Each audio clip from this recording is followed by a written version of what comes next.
Olá, eu sou Ivan Lima e você é muito bem-vindo ao canal Fatos Desconhecidos.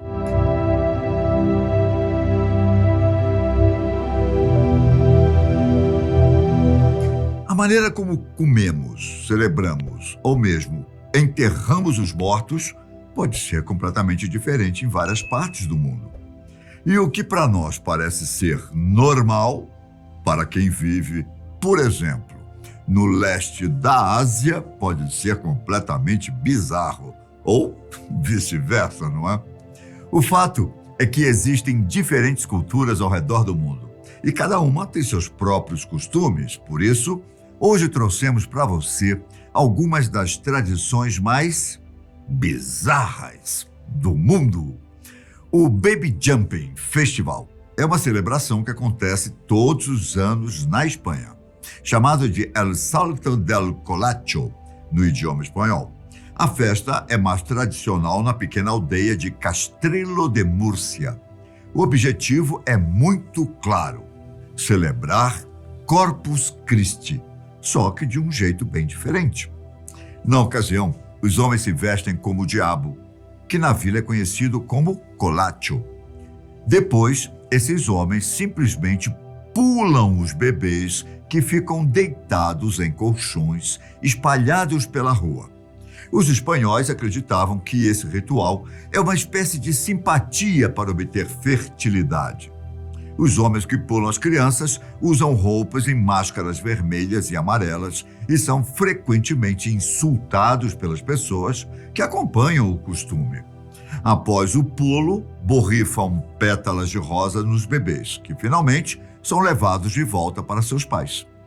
Além de espantarem as coisas ruins das crianças, os espectadores também repreendem o demônio para evitar má sorte nos próximos anos.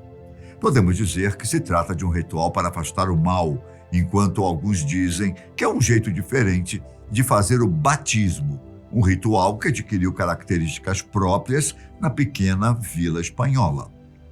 No Natal, todo mundo, ou quase todo mundo, está acostumado a comer pratos tradicionais natalinos. O que costuma fazer em sua casa, hein? Peru? Farofa com banana? Com bacon? Chester? Arroz com uva passa, famoso. Se um dia você passar o Natal no Japão, esqueça todos esses pratos, porque a tradição por lá é comer frango frito.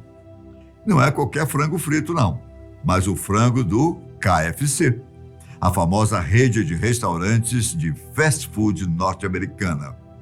Toda a tarde do dia 25 de dezembro, as lanchonetes do KFC do Japão exibem filas que chegam ao lado de fora, com clientes esperando até 2 horas para receber seus pedidos. Mas de onde saiu essa tradição completamente aleatória? É aí que está o mistério. Ninguém sabe dizer como essa tradição surgiu, mas existem especulações. A mais aceita é que na década de 1970, quando os japoneses finalmente recuperaram a economia após o fim da Segunda Guerra Mundial, eles voltaram a ter poder de compra de vários produtos. Mesma época em que as redes de fast food dos Estados Unidos invadiram o país, inclusive o KFC. Graças a uma campanha de marketing muito bem executada, que divulgou o falso rumor de que o frango frito era uma tradição natalina americana, os japoneses adotaram o costume de pedir KFC no Natal. Isso também se deve ao fato de que era muito caro e muito complicado encontrar peru no Japão. Vale lembrar que o Natal não é feriado no Japão, pois só há uma pequena população cristã no país. Então, trata-se de um dia que os japoneses trabalham normalmente. No Quênia e no norte da Tanzânia, existe um grupo étnico africano de seminômades chamado Maasai, famosíssimo, por causa dos seus costumes diferentes. Os membros da tribo estão entre os grupos étnicos africanos mais bem conhecidos internacionalmente, exatamente. Eles preservam muitas tradições culturais. algumas delas para lá de estranhas. Eles são conhecidos por alongar os lóbulos das orelhas, mas convenhamos que hoje em dia muita gente usa o tal alargador. Então não podemos considerar um costume tão estranho assim. No entanto, eles têm a tradição de cuspir uns nos outros. E não estamos falando de apenas uma cuspidinha, não, mas sim de uma cusparada maluca para cumprimentar os amigos, cortejar a noiva e coisas do tipo. Por exemplo, quando uma criança nasce, os homens Maasai cospem nela e dizem coisas ruins, pois para eles, elogiar um bebê pode trazer azar. Ao cumprimentar os mais velhos, um guerreiro Maasai cospe em suas mãos, como um sinal de respeito. Quando uma mulher se casa, o pai da noiva a abençoa cuspindo na cabeça e nos seios da filha. Depois ela sai com o marido sem olhar para trás, pois assim, segundo a tradição da tribo, ela não poderá ser transformada em pedra. Durante muito tempo, inclusive aqui no Brasil, os casamentos arranjados eram coisas completamente normais. Hoje em dia, como você deve saber, não existem mais esses tipos de casamentos, certo? É aí que você se engana. Tudo bem que aqui no Brasil esse costume foi deixado para trás, mas em algumas partes do mundo, como na Indonésia, os casamentos arranjados ainda são completamente normais. No ano passado, por exemplo, um casamento de um homem de 103 anos com uma mulher de 27 chamou a atenção da mídia ao redor do mundo. O noivo é viúvo e veterano da Guerra Colonial Holandesa, que aconteceu entre 1945 e 1949. Se casou com uma mulher 76 anos mais nova que ele. O caso chamou a atenção da imprensa mundial, que colocou novamente a questão dos casamentos arranjados em discussão. Na Índia, esse costume também é muito comum. Em alguns casos, os homens chegam a analisar currículos, enquanto fazem uma espécie de folha de vida matrimonial para apresentar para as pretendentes. Essa tal folha de vida matrimonial é como uma carta de apresentação que os pais indianos costumam fazer, com os dados biográficos dos filhos: lugar, data de nascimento, casta, passatempos, nome e formação dos avós, pais, irmãos, cunhados e tios, negócios da família e até a personalidade dos candidatos. A aparência também é importante e, por isso, a folha de vida matrimonial sempre leva uma foto recente. Se você acha o costume de casamento arranjado ultrapassado e um tanto bizarro, espere só até ver essa tradição muito comum entre um povo que vive em Bornéu, uma ilha na Ásia. O povo Tidong simplesmente proíbe os casais recém-casados de usarem o banheiro durante os 3 próximos dias após o casamento. Isso mesmo. O casal é obrigado a segurar o xixi e o cocô durante 3 dias seguidos. Esse povo acredita que, se usarem o banheiro durante esse período, isso trará má sorte para o casamento. Será que funciona, gente? Acho que a gente devia lançar aqui. O que você acha? Escreva aqui para mim.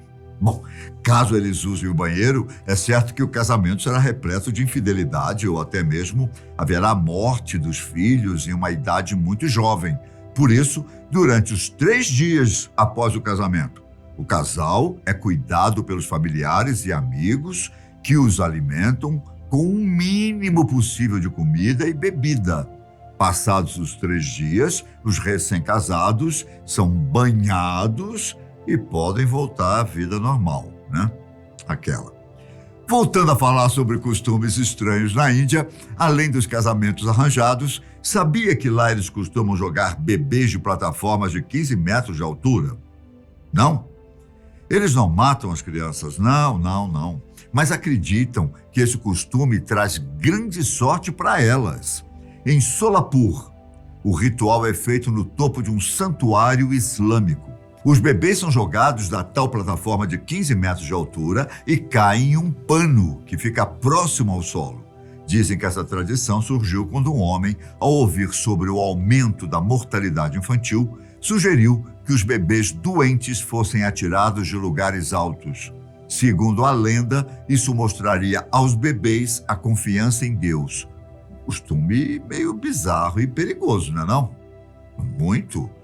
Mas quem somos nós para acabar com a tradição de um povo, não é? Cada cultura tem a sua história.